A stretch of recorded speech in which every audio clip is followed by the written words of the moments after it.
ஒரு தனி நபரோ இல்லாட்டி ஒரு லீகல் என்டிட்டியோ, அதாவது தனி நபரை வந்து இண்டிவிஜுவல், அதுதான் வந்து நேச்சுரல் பர்சன் சொல்லுவாங்க. லீகல் என்டிட்டி, அது ஒரு சோல் ப்ரொப்ரைட்டரா இருக்கலாம், பார்ட்னர்ஷிப்பா இருக்கலாம், இல்லாட்டி கம்பெனியா இருக்கலாம், ட்ரஸ்டா இருக்கலாம். இதை வந்து லீகல் பர்சன் சொல்லுவாங்க. ஒரு நேச்சுரல் பர்சனோ லீகல் பர்சனோ ஒரு பேங்க்ல போய் அக்கௌண்ட் ஓபன் பண்ணணும்னா சில ஃபார்மாலிட்டிஸ் இருக்கு. ஒரு ஃபார்ம் ஃபில்அப் பண்ணும். இப்போ ஆன்லைன்ல கூட ஃபில்அப் பண்ணலாம். அதுல பர்டிகுலர்ஸ், ஒரு இண்டிவிஜுவலா இருந்தா நேம், டேட் ஆஃப் பர்த், அதாவது ஏஜ், அட்ரஸ், அதுக்கப்புறம் என்ன எம்ப்ளாய்மெண்ட், என்ன பண்றீங்க அப்படின்ட்டு, சேலரி பர்டிகுலர்ஸ் இருந்தா சேலரி, இதெல்லாம் வந்து டீட்டெயில்ஸ் கேட்பாங்க. அதே மாதிரி ஒரு கம்பெனினா டேட் ஆஃப் ரெஜிஸ்ட்ரேஷன், எந்த எந்த கண்ட்ரி ஆஃப் இன்கார்பரேஷன் கேட்பாங்க. அதுக்கப்புறம் ரெஜிஸ்டர்ட் அட்ரஸ், அதுக்கப்புறம் ஆதரைஸ் சிக்னேட்டர்ஸ், அல்டிமேட் பெனிஃபிஷியல் ஓனர், அப்புறமா என்ன மாதிரி பிசினஸ் பண்றாங்க, annual expected annual turn over என்ன, இந்த மாதிரி டீட்டெயில்ஸ்லாம் பிசினஸ் கொடுக்கணும். இதுக்கான சப்போர்ட்டிங் டாக்குமெண்ட்ஸும் சப்மிட் பண்ணும் அதோட சேர்ந்து. இதெல்லாம் தான் ஒரு கேவைசியோட ஃபர்ஸ்ட் ஸ்டேஜ்னு வச்சுக்கலாம். ஒன்ஸ் இந்த அப்ளிகேஷன் பிளஸ் டாக்குமெண்ட்ஸ் எல்லாம் சப்மிட் பண்ண உடனே பேங்க் சைட்ல இருந்து இதை வெரிஃபை பண்ணுவாங்க. ரிலையபிள் சோர்ஸ்ல இருந்து இவங்க கொடுத்த இன்ஃபர்மேஷன், அதுக்கான டாக்குமெண்ட்ஸ், இதெல்லாம் வச்சு அவங்க சொல்ற பர்டிகுலர்ஸ் எல்லாம் கரெக்டா இருக்கா அப்படின்னு வெரிஃபை பண்ணுவாங்க. வெரிஃபை பண்ணதுக்கு அப்புறம் இந்த இந்த பர்சன் ஆர் இந்த லீகல் என்டிட்டி இவங்க கொடுத்த பர்டிகுலர்ஸ் இதெல்லாம் வச்சு பேங்கோட பாலிசி படி இதை இவங்களை ஒரு அக்கௌண்ட் ஹோல்டரா சேர்க்கலாமா அப்படின்னு ஒரு முடிவு பண்ணுவாங்க. முடிவு பண்ணிட்டா அவங்க வந்து they became an account holder, ஒரு இண்டிவிஜுவல் அக்கௌண்ட் ஹோல்டர் ஆர் ஒரு company or legal entity account ஹோல்டரா மாறிடுவாங்க. இது ஒன்ஸ் கஸ்டமர் அக்கௌண்ட் ஓபன் பண்ணி அவங்க கஸ்டமர் ஆன உடனே அடுத்த ஸ்டெப் என்னன்னா ஒரு ரிஸ்க் அசஸ்மெண்ட் பண்ணுவாங்க. ரிஸ்க் அசஸ்மெண்ட் பண்ணி அந்த கஸ்டமர் வந்து ஹை ரிஸ்கா, மீடியம் ரிஸ்கா, லோ ரிஸ்கா அப்படின்னு கேட்டகரைஸ் பண்ணுவாங்க. அது முடிஞ்சதுக்கு அப்புறம் அவங்க பண்ணக்கூடிய பரிவர்த்தனைகள், டிரான்சாக்ஷன்ஸ் எல்லாத்தையும் மானிட்டர் பண்ணுவாங்க.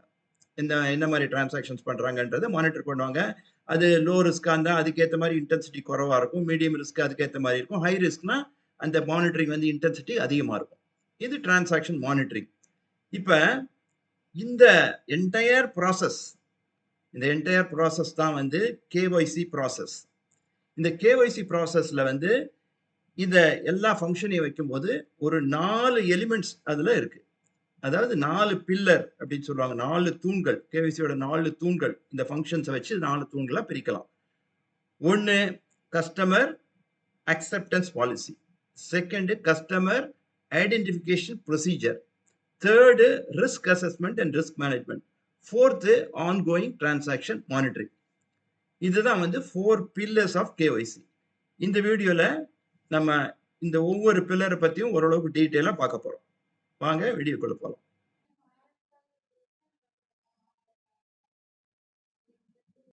as per RBI requirement, ஒவ்வொரு பேங்க்குக்குமே ஒரு KYC policy, no your customer policy இருக்கணும். இந்த கேஒய்சி பாலிசில ஒரு சப் பாலிசி தான் வந்து கஸ்டமர் அக்செப்டன்ஸ் பாலிசி. எந்தெந்த மாதிரியான கஸ்டமர்ஸ்லாம் இந்த பேங்க்ல அக்செப்ட் பண்ணிக்கலாம், அதுதான் இந்த பாலிசி. இன்ஃபேக்ட் இதை வந்து கஸ்டமர் நான் அக்செப்டன்ஸ் பாலிசின்னு கூட சொல்லலாம். ஏன்னா இந்த பாலிசியில ப்ரொஹிபிஷன்ஸ்லாம் இருக்கும். இந்த மாதிரி கஸ்டமர்ஸ் எல்லாம் அக்செப்ட் பண்ணக்கூடாதுன்ற பெரிய லிஸ்டே இருக்கும். அப்ப இந்த கஸ்டமர் அக்செப்டன்ஸ் பாலிசியில முக்கியமா என்ன prohibition? Account cannot be opened in the name of benami, anonymous, fictitious names, கற்பனையான பேரு, ஏபி இல்லாட்டி ரைசிங் ஸ்டார் இல்லாட்டி வேற ஒருத்தர் பேர்ல பினாமி நேம், இந்த மாதிரிலாம் அக்கௌண்ட் ஓபன் பண்ணக்கூடாது. அடுத்து ஷெல் கம்பெனி. ஷெல் கம்பெனி என்ன நமக்கு தெரியும், லெட்டர் பேட் கம்பெனி. இந்த மாதிரி நேம்லயும் அக்கௌண்ட் ஓபன் பண்ணக்கூடாதுன்ற ப்ரொஹிபிஷன் இந்த பாலிசியில இருக்கும். Second, RBI sanction or screening list. இதுல செக் பண்ணாம ஒரு அக்கௌண்ட்டை ஓபன் பண்ணக்கூடாது. ரெண்டாவது. மூணாவது முக்கியமானது, இப்போ ஒருத்தர் ஒரு இண்டிவிஜுவலோ ஒரு என்டிட்டியோ வந்து சில இன்ஃபர்மேஷன்லாம் சப்மிட் பண்றாங்க. சில அடிஷனல் இன்ஃபர்மேஷன் கேட்குறாங்க பேங்க்ல இருந்து. அது வந்து கோஆப்ரேட் பண்ண மாட்டாங்க, கொடுக்க முடியாது. சப்போஸ் சேலரி பர்டிகுலர்ஸை கொடுக்க மாட்டாங்க. அதே மாதிரி சில டாக்குமெண்ட்ஸ்லாம் கொடுக்க மாட்டாங்க. கம்பெனியும் சில விஷயங்கள்லாம் சொல்ல மாட்டாங்க, கொடுக்க மாட்டாங்க. அப்படின்னா ஒண்ணு. ரெண்டாவது, எல்லா பர்டிகுலர்ஸ் கொடுத்துருக்காங்க, ஆனா வந்து செக் பண்ணும்போது சில இதெல்லாம் ஃபேக் டாக்குமெண்ட்ஸா தெரியுது. இப்படிப்பட்ட நிலைமையிலும் பேங்க் வந்து அந்த அக்கௌண்ட் ஓப்பனிங்கை ரிஜெக்ட் பண்ணலாம், அக்கௌண்ட் ஓபன் பண்ண முடியாதுன்னு சொல்லலாம். நாலாவது, சில கஸ்டமர்ஸ் அக்கௌண்ட்ஸ் ஹை ரிஸ்கா இருக்கும். ஒவ்வொரு பேங்க்குக்கும் ஒரு ரிஸ்க் அப்பிடைட் இருக்கு. இதுவரையிலும் நம்ம ரிஸ்க் எடுக்கலான்ட்டு. அதுக்கு மேல இருந்தா அந்த அக்கௌண்ட்டை ரிஜெக்ட் பண்ணலாம். இந்த கஸ்டமர் அக்செப்டன்ஸ் பாலிசியை பொறுத்தவரை ரிசர்வ் பேங்க் ஒரு கிளாரிஃபை பண்ணியிருக்கு. நீங்க வந்து இந்த கஸ்டமர் அக்செப்டன்ஸ் பாலிசி உங்க பாலிசி வந்து இந்த economically or financially weak people or very small micro industries இவங்களுக்கெல்லாம் ஏதாவது ரீசனை வச்சு அக்கௌண்ட் ஓப்பனிங்கை டினை பண்ணக்கூடாதுன்றதையும் ரொம்ப கிளியரா சொல்லியிருக்கு. ஸோ ஒவ்வொரு பேங்க்குக்குமே ஒரு கஸ்டமர் அக்செப்டன்ஸ் பாலிசி இருக்கணும். அந்த பாலிசியில எந்தெந்த மாதிரி கஸ்டமர்ஸ் அக்செப்ட் பண்ணலாம், யார் யாரோட அப்ளிகேஷன்லாம் ரிஜெக்ட் பண்ணலான்றத ரொம்ப கிளியரா ஸ்டேட் பண்ணியிருக்கணும். அதுபடி பேஸ் பண்ணி அக்கௌண்ட் ஓப்பனிங் ஃபங்க்ஷனை பெர்ஃபார்ம் பண்ணணும்.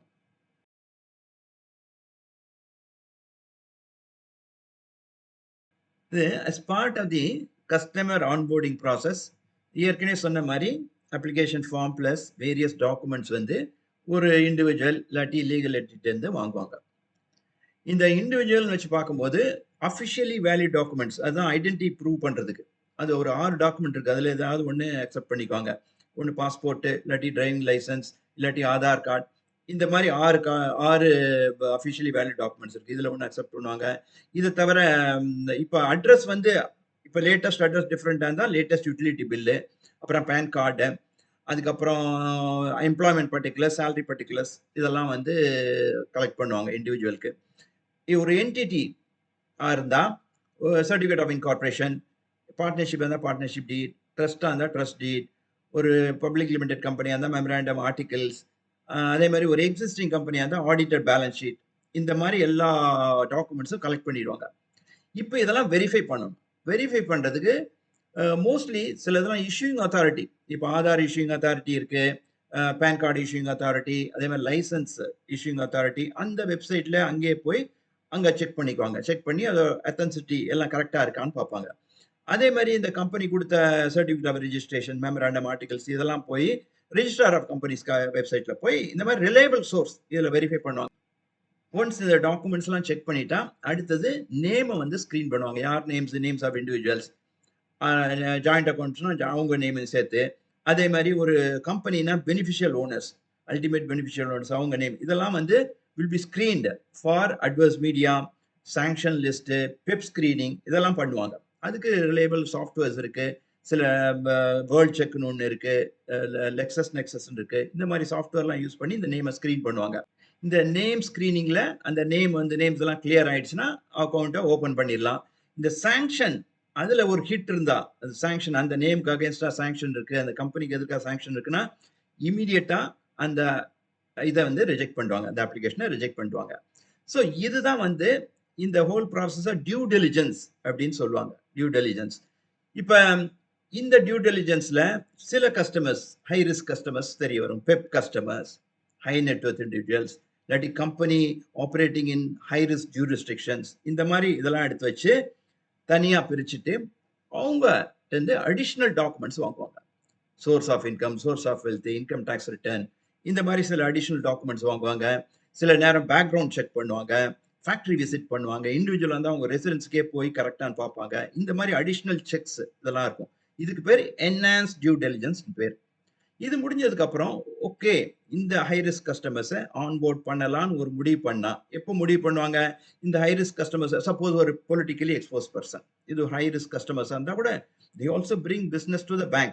அப்போ வந்து ஓவரால் பேங்க்ல டிசைட் பண்ணுவாங்க இந்த கஸ்டமரை வந்து ஆன்போர்ட் பண்ணிக்கலாம், ஹை ரிஸ்க் கஸ்டமராக இருந்தால் கூட பரவாயில்ல, நம்ம ரிஸ்க் அப்பிடைட் உள்ளதான் இருக்கு அப்படின்னு ஆன்போர்ட் பண்ணா இன்டென்ஸ் மானிட்டரிங் அந்த மாதிரி கஸ்டமர்ஸை வந்து அவங்க டிரான்சாக்ஷன்லாம் க்ளோஸாக மானிட்டர் பண்ணுவோம். அதுதான் வந்து ஒரு ஹை ரிஸ்க் கஸ்டமர்ஸை ஆன்போர்ட் பண்ணால் உள்ள ப்ரொசீஜர். இப்படி இந்த டாக்குமெண்ட்ஸ் எல்லாம் ரிசீவ் பண்ணி அதை வெரிஃபை பண்ணி அப்புறமா கஸ்டமர்ஸை ஆன்போர்ட் பண்ணுறது தான் வந்து கஸ்டமர் ஐடென்டிஃபிகேஷன் ப்ரொசீஜருக்குள்ளே வரும். இதுக்குள்ள due diligence, simplified due diligence, enhance due diligence எல்லாம் அடங்குனது தான் வந்து கஸ்டமர் ஐடென்டிஃபிகேஷன் ப்ரொசீஜர். இதுதான் செகண்ட் பில்லர் ஆஃப் கேஒய்சி. என்னோட இந்த பிபிபி இபுக்கில் 55 யூனிட்டையும் கவர் பண்ணக்கூடிய 1000க்கு மேலே எம்சிக்யூஸும் 200க்கு மேலே கேஸ் ஸ்டடீஸும் இருக்குது. இது எல்லாமே எக்ஸாம் ஓரியன்ட் கொஸ்டின்ஸு. நீங்கள் ஒரு கம்ப்யூட்டர் பேஸ்டு எக்ஸாம் எழுத போகிறதுனால இந்த இபுக்கில் ப்ராக்டிஸ் பண்ணுறது உங்களுக்கு வெற்றிக்கு உறுதுணையாக இருக்கும். இந்த வீடியோவில் உள்ள டிஸ்கிரிப்ஷன்ல இதுக்கான லிங்க் இருக்கு. அதை கிளிக் பண்ணி இந்த புக்கை நீங்க பர்ச்சேஸ் பண்ணிக்கலாம்.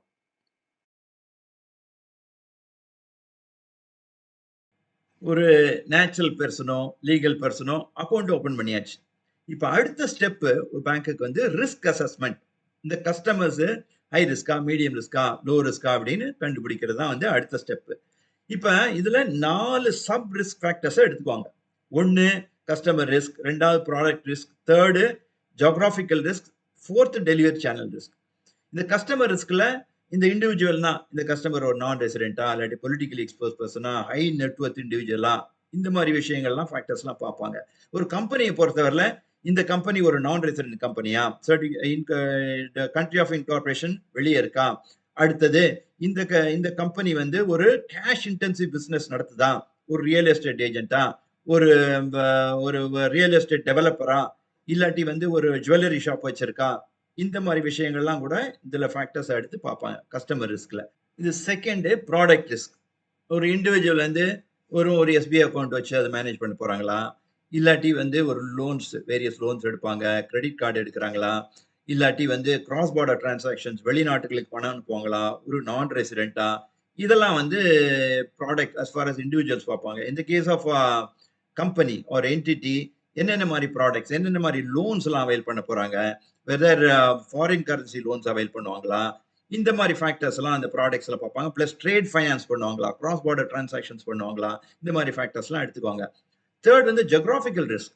இதுல வந்து அஸ் அன் இண்டிவிஜுவல் இவர் என்ன நேஷனாலிட்டியை சேர்ந்தவர், நான் ரெசிடென்ட்டா, ஒருவேளை டிரான்சாக்ஷன்ஸ் கிராஸ் பார்டர் டிரான்சாக்ஷன் வெளிநாட்டுகளோட டீலிங்ஸ் வச்சிருக்காரா, இண்டிவிஜுவல் பார்ப்பாங்க. கம்பெனியை பொறுத்தவரை ட்ரேட் ஃபைனான்ஸ் எந்தெந்த மாதிரி கண்ட்ரியோட டீலிங்ஸ் இருக்கு, இந்த கம்பெனிக்கு வேரியஸ் கண்ட்ரீஸ்ல பிரான்ச்சஸ் இருக்கலாம், அது ஒரு ஹை ரிஸ்க் கண்ட்ரியா இருக்கலாம், இதெல்லாம் வந்து பார்ப்பாங்க ஜியோகிராபிக்கல் ரிஸ்க்ல.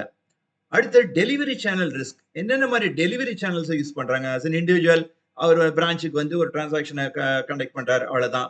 இல்லாட்டி ஏடிஎம் யூஸ் பண்றாரா, ஆன்லைன் பேங்கிங் யூஸ் பண்றாரா, மொபைல் பேங்கிங் யூஸ் பண்றாரா, இதெல்லாம் பார்ப்பாங்க. இது இந்த case of business point of sale terminal ஒன்று இருக்குமே, அதை யூஸ் பண்றாங்களா, இந்த மாதிரி என்னென்ன டெலிவரி சேனல்ஸ் எல்லாம் யூஸ் பண்றாங்க அப்படின்றதெல்லாம் பார்க்கறது தான் டெலிவரி சேனல் ரிஸ்க். இந்த ஃபேக்டர்ஸ் எல்லாம் சேர்த்து வச்சு ஒரு கஸ்டமரோட ரிஸ்க் லெவலை ஐடென்டிஃபை பண்ணுவாங்க. சொன்ன மாதிரி சாஃப்ட்வேர்ஸ் இதுக்கெல்லாம் இருக்கு. அதை வச்சு ஹை, மீடியம், லோ ரிஸ்க்னு ஐடென்டிஃபை பண்ணுவாங்க. ஒன்ஸ் இந்த ரிஸ்க் லெவலை ஐடென்டிஃபை பண்ணிட்டா, இந்த கஸ்டமர்ஸை கிளாசிஃபை பண்ணிட்டா, அதுக்கேற்ற மாதிரி கஸ்டமர்ஸை வந்து மானிட்டர் பண்ணுவாங்க. ஸோ இந்த கஸ்டமர் ரிஸ்க் அசஸ்மெண்ட் தான் வந்து நம்ம கேஒய்சில தேர்ட் பில்லர்.